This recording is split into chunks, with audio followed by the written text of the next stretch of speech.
Makanya jangan heran sekarang ini banyak pelanggaran-pelanggaran kode etik. Ya, advokatnya tidak berkualitas, pendidikannya tidak jelas. Ini keprihatinan bersama. Pertama kami ucapkan terima kasih kepada bapak-bapak di DPR. Sudah sangat maju. Ya, sangat maju, dan kemudian kami melihat bahwa di rancangan ini sudah sangat perhatian sekali perlindungan kepada hak asasi. Dengan demikian, penyidik tidak boleh lagi bermain-main. Ya, ini satu. Penyidik tidak boleh lagi merekayasa. Penyidik tidak bisa lagi kriminalisasi. Tetapi penyidik juga harus lebih profesional, khususnya juga advokatnya harus juga profesional. Ya.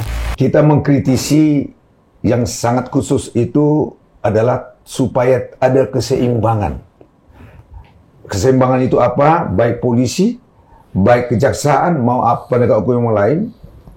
Di dalam rancangan ini tidak ada dimasukkan bagaimana advokat itu melaksanakan profesinya secara bebas.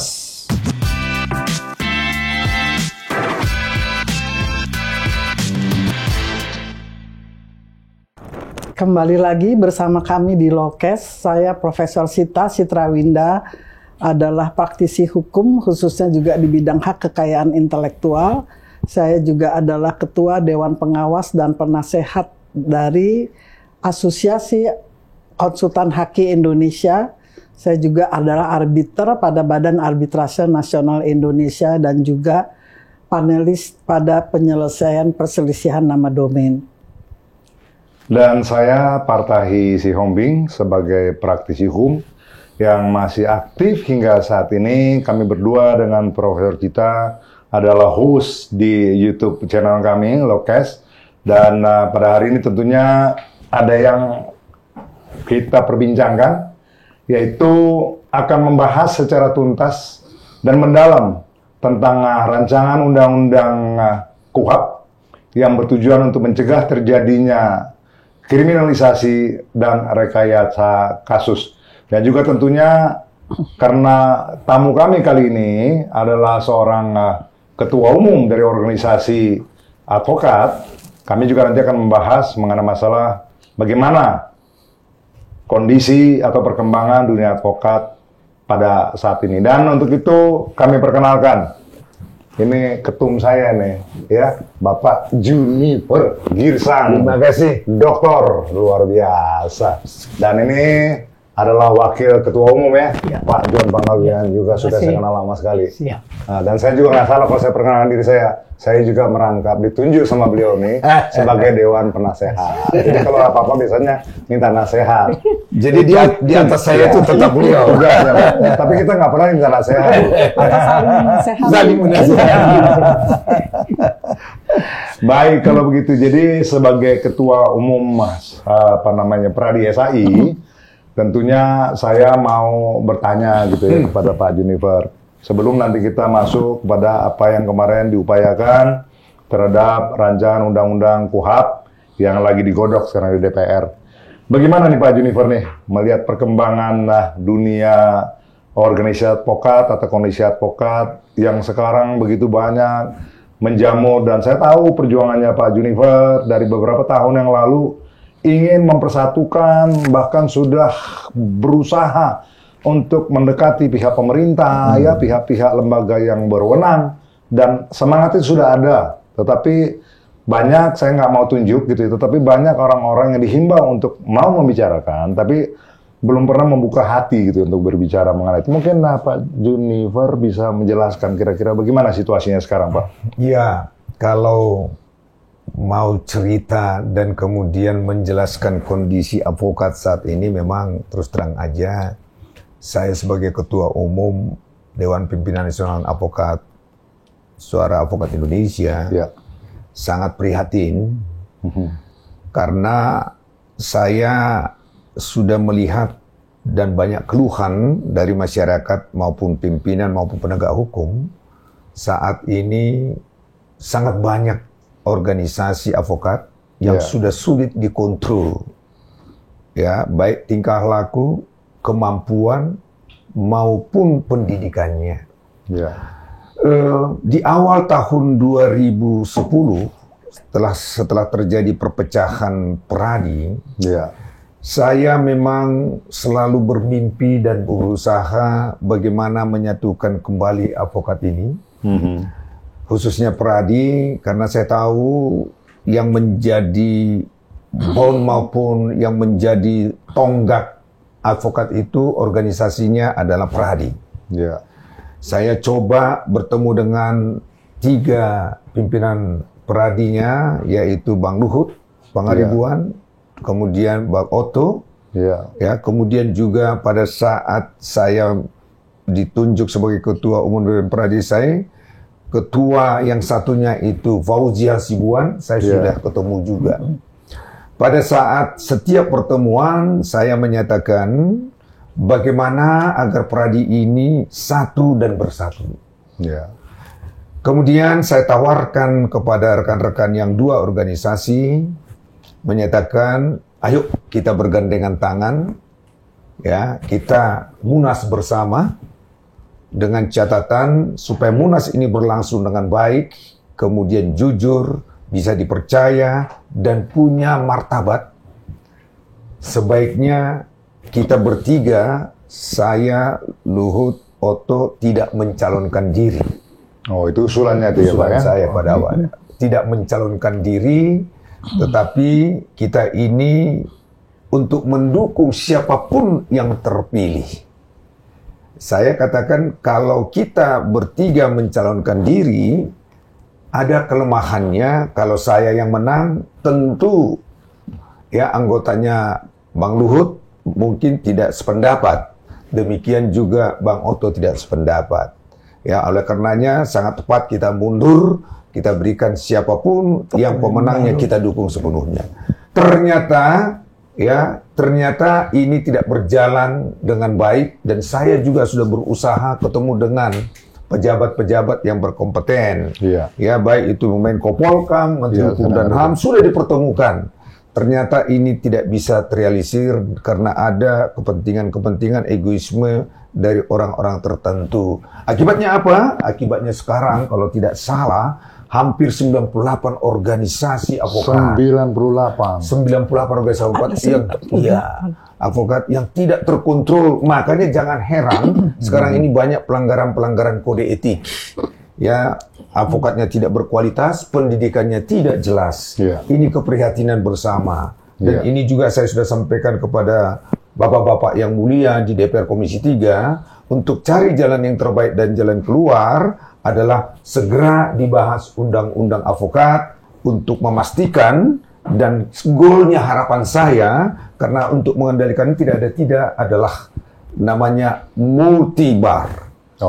Kalau multibar, harapan kami, dan kami juga sudah menggagas, 1 Dewan Kehormatan, 1 Dewan Kode Etik, dan 1 yang namanya yang melakukan pendidikan. Jadi maksudnya Pak Junifer ini juga artinya sepakat atau mau mengusulkan bahwa Undang-Undang 18 2003 itu direvisi juga, direvisi juga. Dan anggota teman-teman di DPR juga menyatakan itu akan diagendakan, sudah masuk prolegnas. Sudah masuk prolegnas. Dan ini nanti ada kaitannya juga, nanti saya lihat kalau ini sudah berlakukan KUHAP maupun KUHP, tidak. Memang organisasi advokat harus dirubah. Ini ada relatednya. Di dalam menjalankan profesi. Tapi tambah sedikit Pak ya, ini kalau memang tadi dikatakan sudah 98 organisasi advokat, sementara dulu cita-citanya kan ini kan wadah tunggal gitu kan, Bar Association-nya ini wadah tunggal, tapi faktanya sekarang sudah sedekian banyak organisasi advokat. Kira-kira sarannya atau masukan dari Pak Junifer apa nih?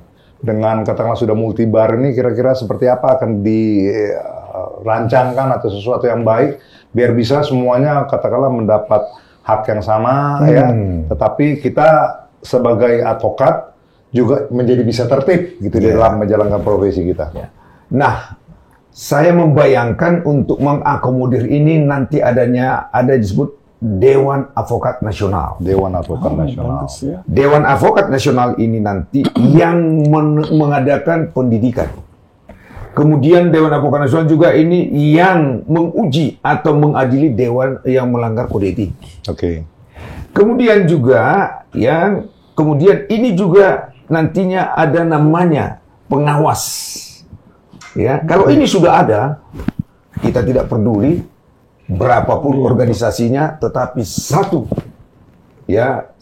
artinya holdingnya. Kalau bahasa perusahaan satu holdingnya yang mengawasi ini semua. Nanti dari sini bisa kita lihat siapa sih dari organisasi ini memiliki kualifikasi yang bisa masuk di kualifikasi bahwa dia berhak untuk mendirikan organisasi. Sekarang kan susah. 3 orang pun bisa mendirikan organisasi. Kalau nanti menurut saya harus ada kriteria membuka organisasi itu, cabangnya berapa, jumlah anggotanya berapa. Ya, jumlah anggotanya berapa. Dengan demikian langsung terfilter bahwa organisasi ini bisa berdiri apa tidak.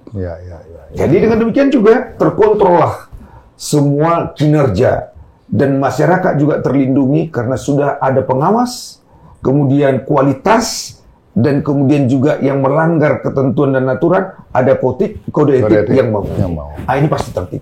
Saya bisa tambahkan lagi, tadi Bang Junifer menyampaikan ada nanti yang akan dibentuk beberapa seperti dewan pengawas dan sebagainya. Substansi apa yang kira-kira penting diatur di dalam rancangan undang-undang advokat ini? Yang sangat penting menurut saya di rancangan advokat ini terbentuk Dewan Advokat Nasional dulu. Kemudian apa tugasnya? Setelah ini ada, berarti nanti kita sepakati di sana syarat pendirian organisasi. Kemudian yang kedua, siapa yang duduk di Dewan Advokat Nasional?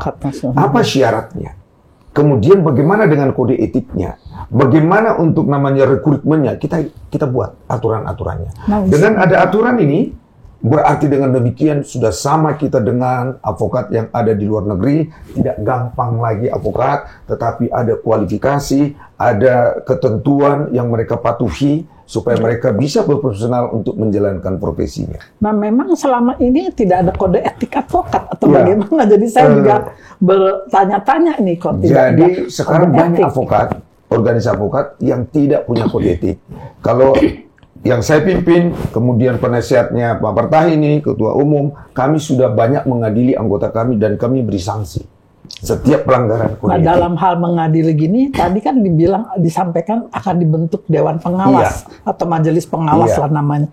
Selama ini melalui Majelis Pengawas atau belum ada Majelis Pengawas tapi Ketua Umumnya dan dibentuk tim khusus? Kalau di organisasi yang saya pimpin, itu ada namanya pertama pengawas. Kemudian Dewan Kehormatan. Kalau ada pelanggaran kode etik, ini akan diperiksa, atau dari pengawas dan Dewan Kehormatan. Nanti apakah laporan ini benar atau tidak, sama seperti di pengadilan, disidangkan yang bersangkutan. Dan kami tidak 1-2 yang sudah kami lakukan vonis, karena ada laporan dari masyarakat maupun rekan, karena melanggar kode etik. Di organisasi lain, tidak ada. Makanya segala mohon maaf, kalau sekarang ini banyak advokat hanya bicara, kemudian tidak jelas apa yang dibicarakan, kemudian mengganggu sesama rekan, menghina sesama rekan, memojokkan semua rekan. Itu sudah seenaknya karena tidak ada mengawasi. Tapi kalau anggota kami lihat bahwa dia itu telah melanggar kode etik, kita langsung panggil. Itu tugasnya, pengawas. Baru nanti Dewan Kehormatan menyidangkan atas sikap dan tindakannya. Itu yang kita harapkan. Sekarang ini 98, mohon maaf, saya lihat yang punya tertib kode etik paling hitungan jari. Makanya masuk kepada kita juga dia hati-hati.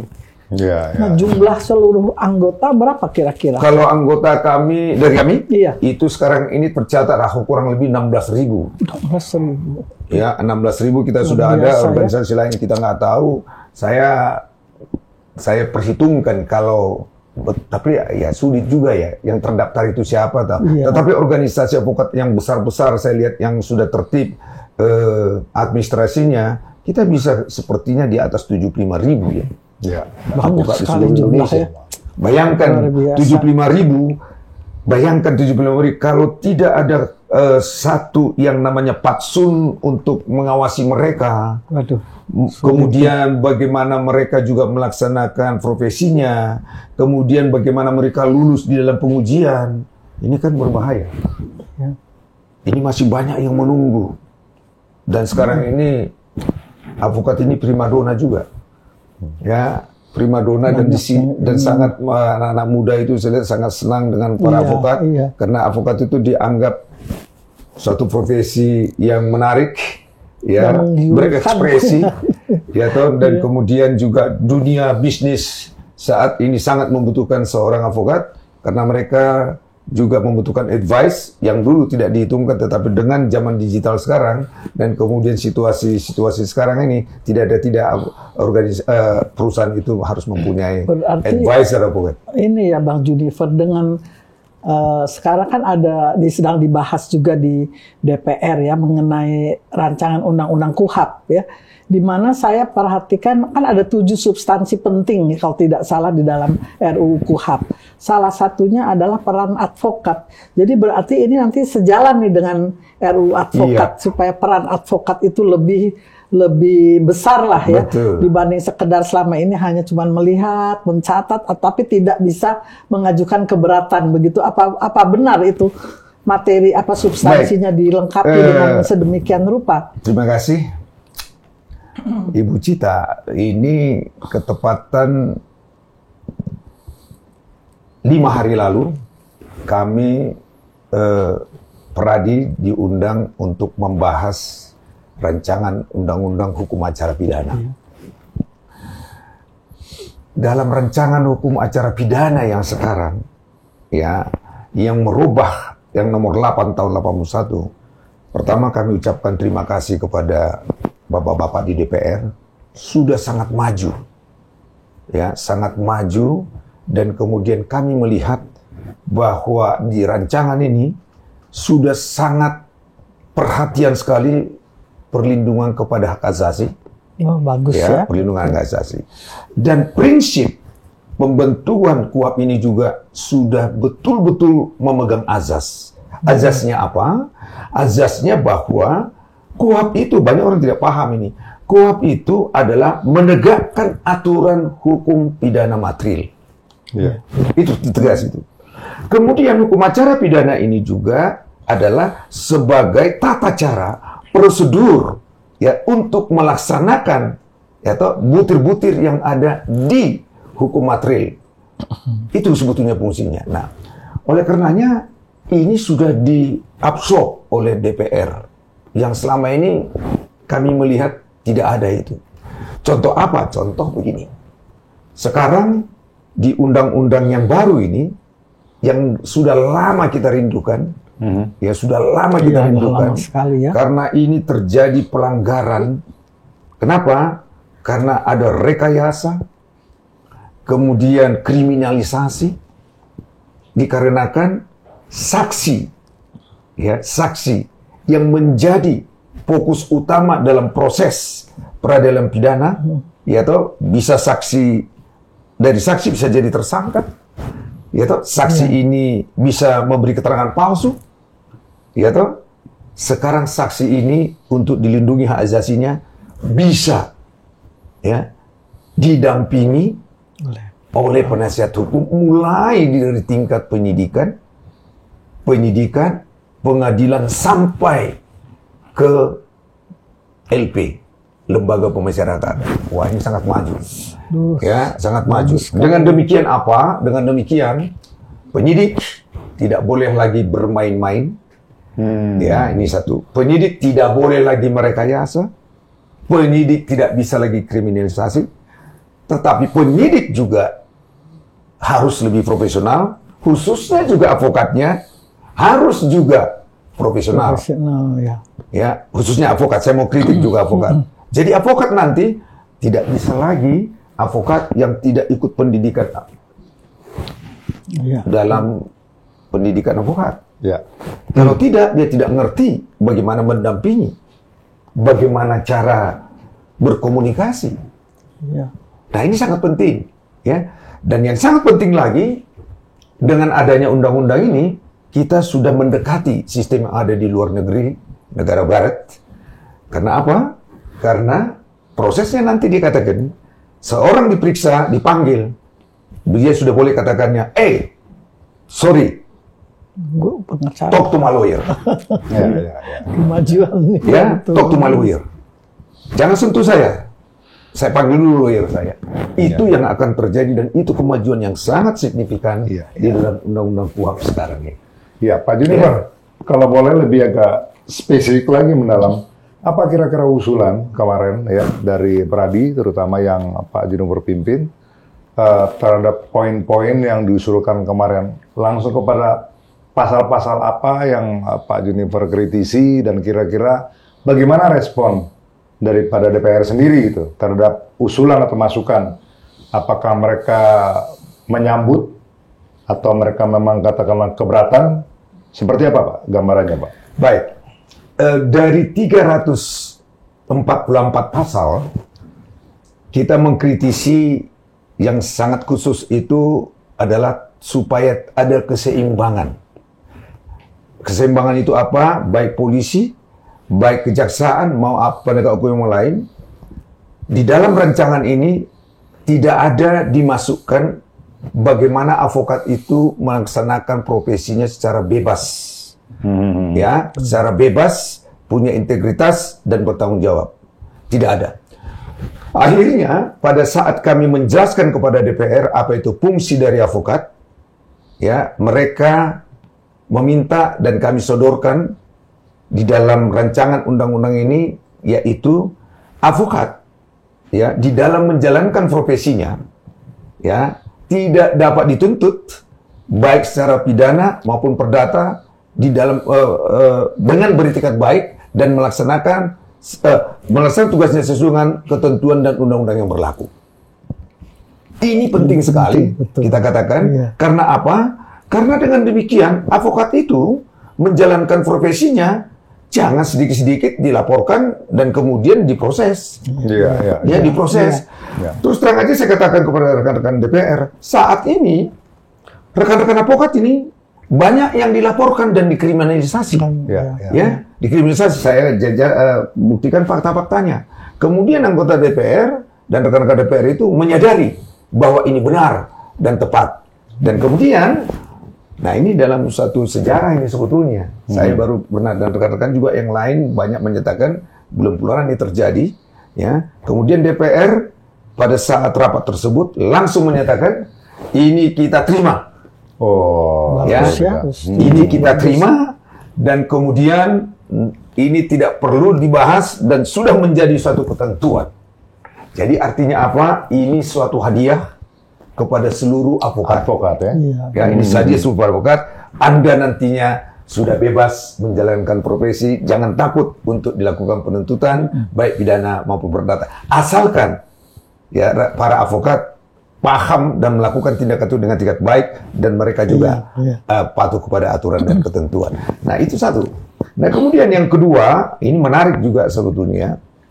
Ada lagi saya pada saat acara tersebut ada kata-kata nomor 142 ya, 142 ini memang berbahaya. Saya coba kutip supaya tidak salah dan banyak yang tidak terima pasalnya ini 142 ini. Nah, kalau 142 ini saya mohon izin ya, saya buka ini. Ada kata-kata larangan. Ya, larangan. Dia katakan begini, pasal 142 ayat 3.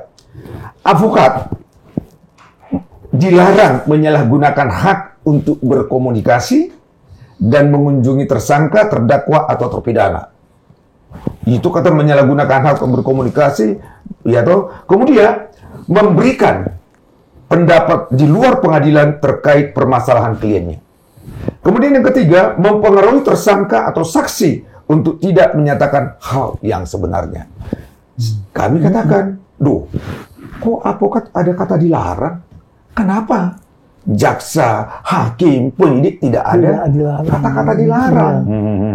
Ini kan kebebasan dan kemudian tidak boleh kita dibatasi untuk membela hak daripada orang per orang. Ya, akhirnya ya bapak-bapak yang terhormat di DPR mencermati apa yang kami katakan, sepakat juga pada saat juga, itu ya? dikatakan pasal 142 ayat 3 dicabut dan diberlakukan dan tidak dimasukkan di dalam undang-undang baru. Iya. Jadi yang dua pasal ini roh bagi Kritikal advokat. benar itu ya. Iya. Ini roh bagi advokat. Dan sekali lagi ini hadiah kepada advokat di seluruh Indonesia, bukan untuk kami, bukan untuk John, bukan untuk partai sebagai penasihat Pradi Suara Advokat Indonesia, tidak. Tetapi ini adalah untuk seluruh advokat. Iya. Inilah yang sangat penting. Masih banyak yang penting lagi. Pra-peradilan juga kita bahas yang selama ini menjadi topik. Kita minta itu juga tidak bertele-tele. Kita katakan putus hanya 10 hari. Jangan seperti mohon maaf segala maaf yang saat ini sedang menarik perkara Hasto. Ya, perkara Hasto sudah dilimpahkan, kemudian dikatakan gugur, ya toh, karena pokok perkara sudah masuk. Di pra-peradilan yang nantinya berlaku sudah dibuat ketentuan sepanjang pra-peradilan ini didaftarkan, ya toh, ya toh, pokok perkara tidak boleh diperiksa sebelum putus. Iya. Pra-peradilan. Jadi nggak bisa main trik, nggak bisa main akal-akal. Oh, ditunggu dulu nih. Tunggu pra-peradilannya. Yes. Ya, jadi nggak boleh tiba-tiba nih jaksa main Iya, limpahkan ada aja aturan begitu ya. aja ya, Yes. sehingga Gugur. pra-peradilan gugur di tengah jalan. Ini tidak bisa lagi. Ya, padahal itu hak daripada tersangka. Itu sudah bagus sekali. Iya. Iya. Itu yang kami katakan, waduh, ini ahli dari DPR sangat substansial mengupas masalahnya. Dan kemudian kami tambahkan supaya juga ada batas waktunya, ya toh, 10 hari sejak didaftarkan harus sudah putus. Ini sudah pasti. Begitu. Jadi sangat banyak ya pasal yang signifikan. Ini nanti ya. bisa disampaikannya, ini banding kasasi juga demikian. Kita cermati, kita teliti, kita teliti. Jadi mohon maaf, teman-teman di DPR juga senang pemaparan kami, karena mungkin yang pertama dari yang diundang bisa memaparkan bagaimana pokok pikiran, masalah, usul, dan kemudian kesimpulannya. Namanya formulasi. Jadi kami sebut reformulasi. Kami tidak ganggu, tapi kami reformulasi. Jadi bahan-bahan dari kita ini menjadi acuan dan gampang dicermati, gampang dikritisi. Begitu. Prinsip juga saya sampaikan dan kawan-kawan sampaikan, harus diingat bahwa di dalam ketentuan Undang-Undang KUHP ini harus tegas, jelas dan pasti. Tidak boleh ditafsirkan. Tidak boleh hukum acara ada penafsiran. Itu penting. Ya, harus tegas. Itu yang kami masukkan. Yang tidak jelas kami minta diputus dan kemudian ini harus tegas. Begitu.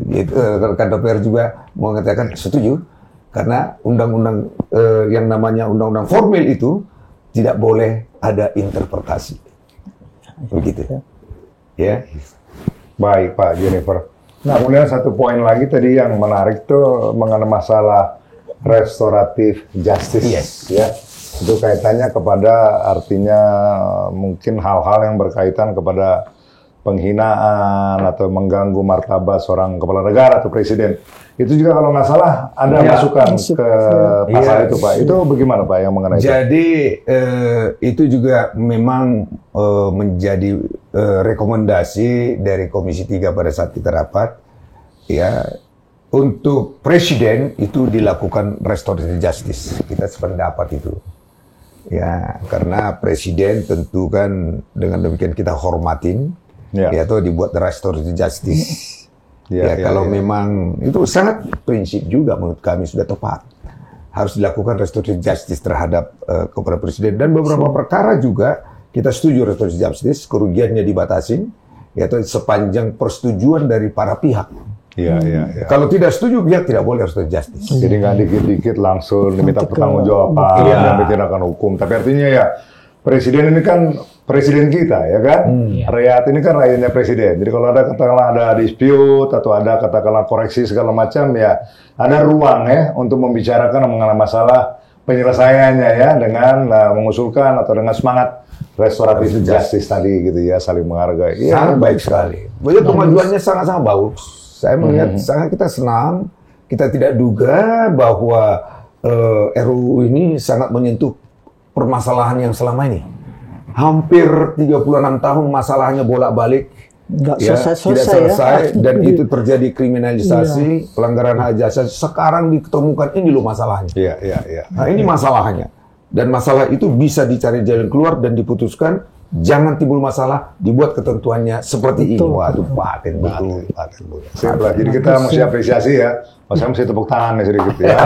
Kita biarin ya.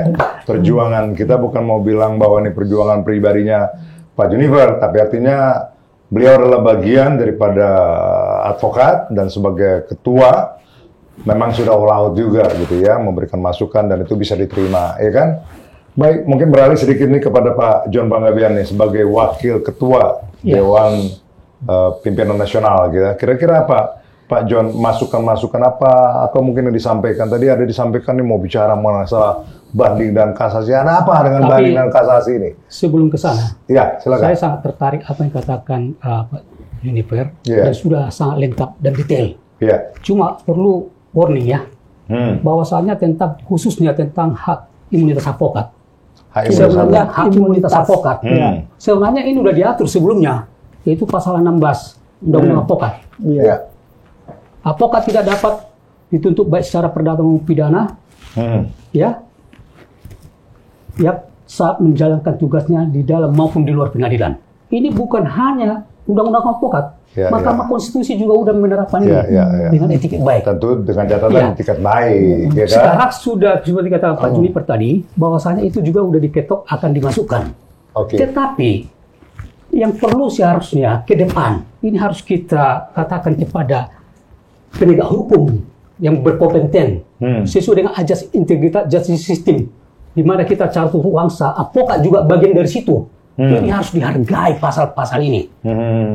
Di mana kalau dulu pun sebelum kuhap yang akan berlaku ini tentang undang advokat, kalau memang dia advokat itu tidak langsung harus melalui organisasi. Betul.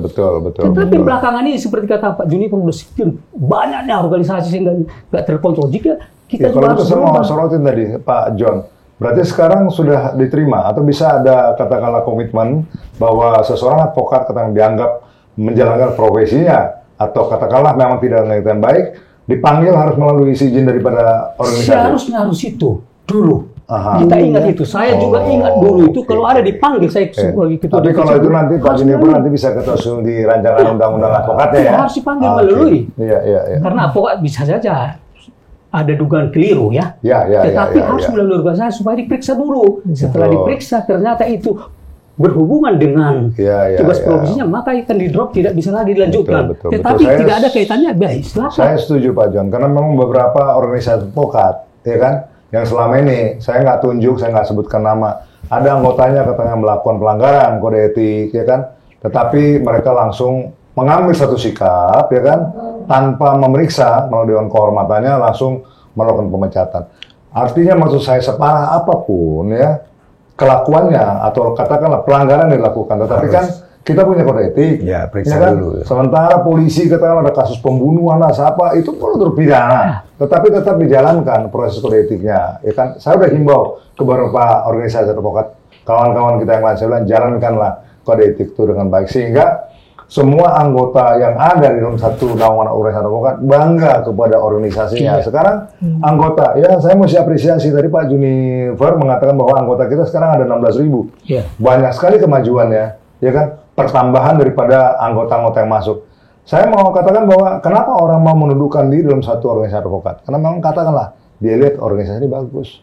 Oh ini ketua gue ini begini nih, bangga dia, ya kan?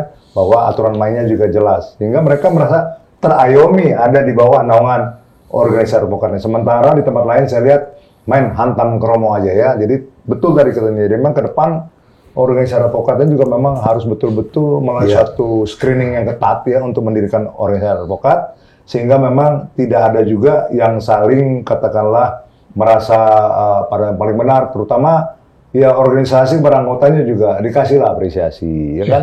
Dijaga, ya juga martabatnya. Kalau memang dia salah ya diadilin. Kalau memang dia salah jatuhkan sanksi. Kayak Pak Juniper tadi katakan banyak advokat kita yang jatuhkan sanksi kode etik. Iya, silakan Pak lanjut. Jadi tanpa mengulangi yang kita bahas tadi udah sangat detail ya. Iya betul. Ya justru memang kode etik itu berdasarkan undang-undang advokat. Memang berlaku untuk semua advokat. Itu di dalam undang-undang advokat. Ada salah satu pasalnya. Kan gitu. Jadi seperti kata Pak Juniper, semogalah ke depan bahwa memang ada naungan advokat untuk bisa diberlakukan kepada seluruh organisasi. Dewan Jadi tidak seperti Dewan Nasional tadi. Maksudnya.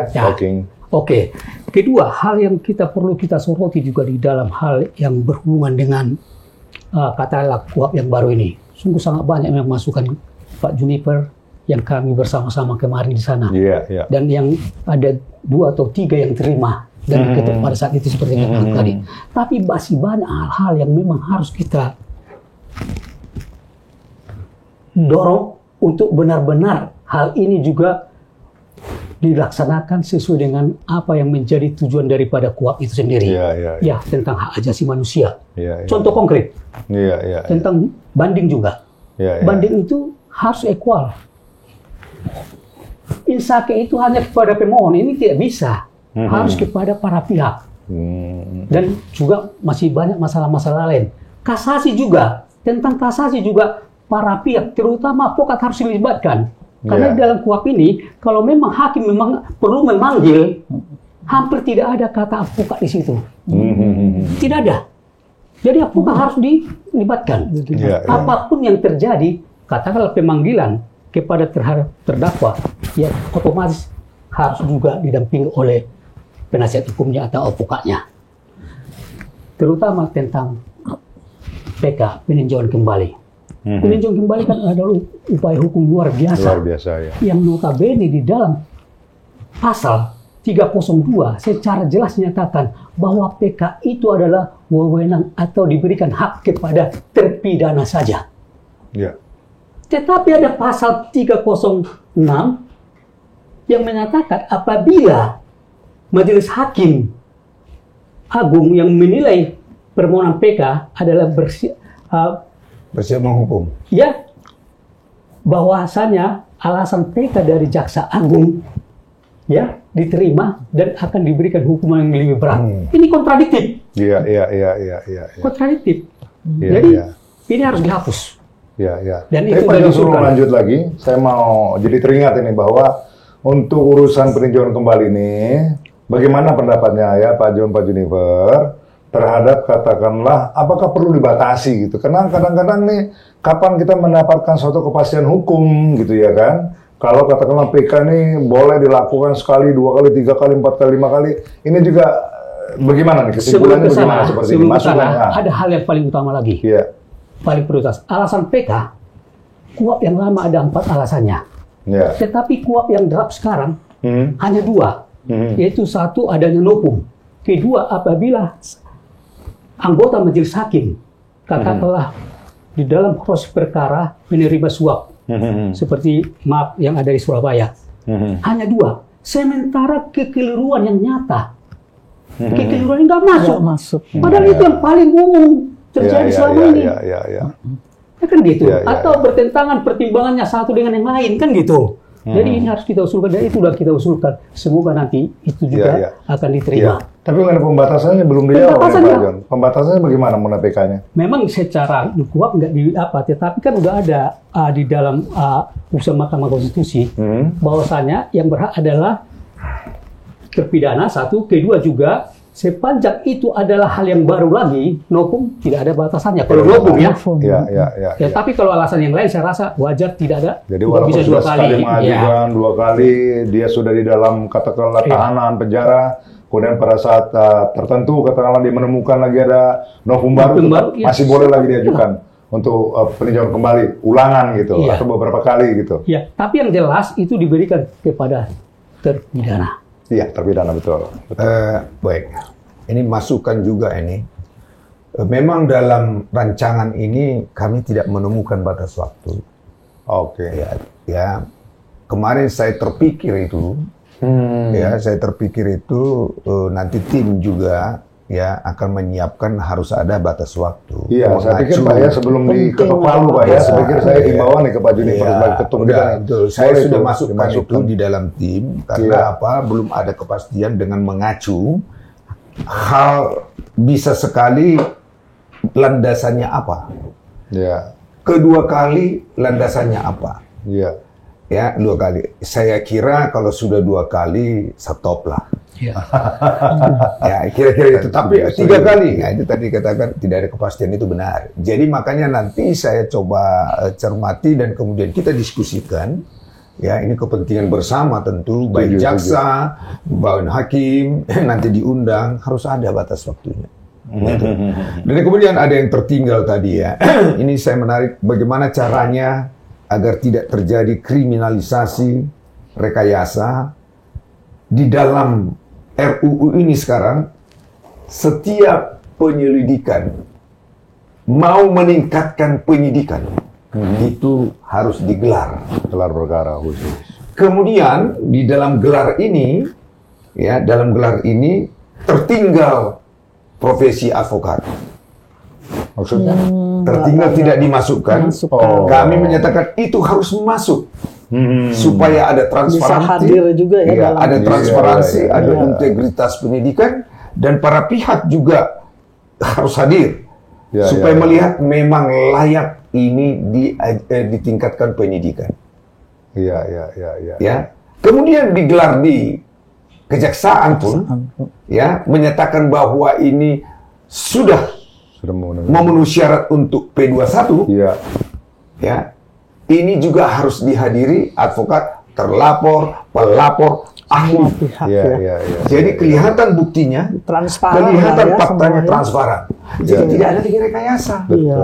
Karena nasib seseorang itu ditentukan di gelar perkara. Jadi mulai dari sana ya. Bisa banyak rekayasa. Betul. Ya, jadi ini kelihatan. Dari sana kita lihat, ini polisi tidak profesional. Ini polisi terjadi rekayasa kasus. Keberatan. Ya, keberatan. Itu. Nah, advokat hadir. Dan satu lagi, Lebotahi sebagai praktisi, kita juga para advokat nanti, ya, para advokat, di dalam mendampingi klien kita, tidak ada lagi intimidasi penekanan. Kalau ada intimidasi penekanan yang menjerat pertanyaan, kita bisa mengajukan keberatan. Luar biasa. Ya, kita coba keberatan. Jadi tidak bisa sembarang lagi itu penyidik. Makanya saya katakan, advokatnya juga harus lebih pinter, penyidiknya juga harus dididik lagi, dan kemudian usul dari kita, supaya tidak terjadi debat kusir, perdebatan di dalam mengajukan keberatan, kita katakan setiap keberatannya itu harus dicatat dalam berita acara. Tujuannya adalah ini bisa bahan dan alasan untuk mengajukan pra peradilan dan menjadi ad imparium information di dalam pembelaan. Artinya kita bilang sama hakim, Bapak Hakim, mohon maaf ya, terhadap dakwaan ini nggak benar, karena kami juga sudah mengajukan keberatan, karena klien kami ditekan dan tidak ada alat buktinya, tapi dipaksakan. Kalau dulu kan nggak bisa. Betul. Diuji, sekarang terbuka ini. Nah, makanya peran advokat dengan segala hormat kepada rekan-rekan advokat, dengan hadirnya undang-undang KUHP ini, Anda harus mempersiapkan diri lebih profesional lagi. Di mana itu? Organisasi advokatnya harus mendidik anggotanya untuk lebih bermutu lagi. Saya tertarik ini ya, Pak. Sekarang ini adalah euforia, kita boleh bersyukur tentunya. Ini kemenangan bagi seluruh advokat yang ada di Indonesia, kan gitu kan.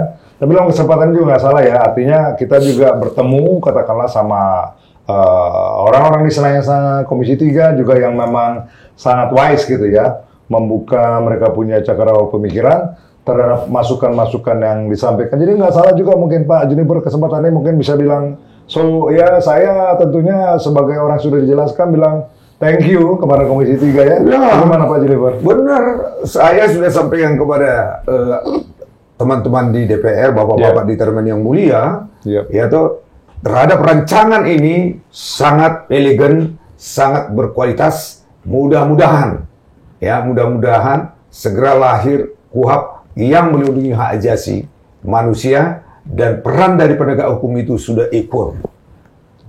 Equal. Jadi tidak ada lagi terjadi lebih tinggi, lebih rendah, tetapi equal. Ini harus diperjuangkan.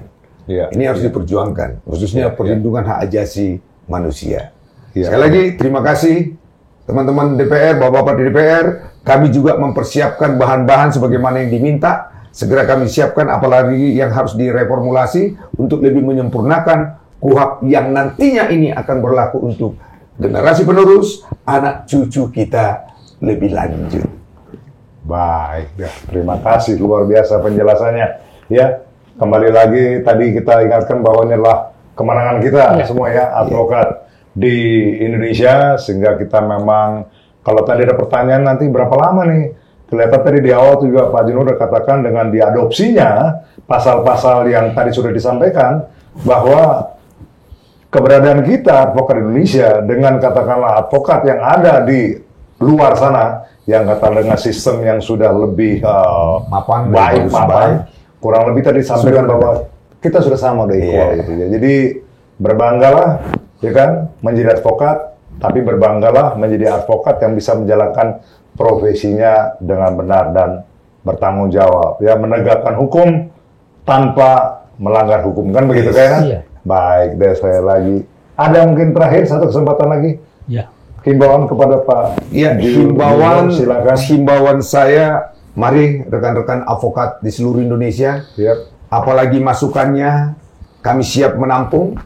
Ya, masukan itu kami akan coba nanti diskusikan sepanjang itu sesuai dengan tujuan daripada RUU KUHP. Tentu kita sampaikan kepada bapak-bapak di DPR, dan DPR juga, bapak-bapak DPR juga menghimbau pada advokat berikan masukan kepada DPR yang lebih akomodatif lagi supaya lebih sempurna undang-undang maupun ketentuan-ketentuan ini ke depan.